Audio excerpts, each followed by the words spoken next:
আকাশে নিম্নচাপ ও অবিরাম বৃষ্টির মাঝেই ফের গঙ্গার ধস শুরু হলো মুর্শিদাবাদের শামশেরগঞ্জে।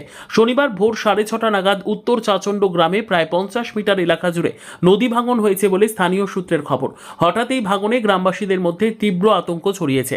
উল্লেখ্য, মাত্র এক মাস আগে একই জায়গায় বড়সড় ভাঙনে ডজন খানেক বাড়ি গঙ্গার জলে তলিয়ে যায়। আবারও ভাঙন শুরু হওয়ায় স্থানীয় মানুষজনের মধ্যে নতুন করে উদ্বেগ তৈরি হয়েছে। নদী তীরবর্তী পরিবারগুলি নিরাপদ স্থানে সরে যাওয়ার চেষ্টা করছেন। স্থানীয়দের অভিযোগ, প্রশাসনের তরফে কোনো স্থায়ী পদক্ষেপ নেওয়া হয়নি, ফলে বর্ষার মাঝেই গঙ্গার ভাঙন গ্রাস করছে গ্রামের ঘরবাড়ি। গ্রামের মানুষ এখন আতঙ্কের মধ্যেই দিন কাটাচ্ছেন। সকাল 6টা সকাল 6টা থেকে ভাঙছে। প্রচুর হারে বৃষ্টির জন্য বৃষ্টির জন্য এক বিঘা মতো বৃষ্টির কারণে হয়েছে। এটা কোন জায়গায়? এটা উত্তর চাচণ্ড গঙ্গার ধার। গঙ্গার ধার। কি নাম আপনার? খায়রুল আলম। আতঙ্ক আছে? পড়ছে অনেকটা, বসে বসে যাচ্ছে। বসে।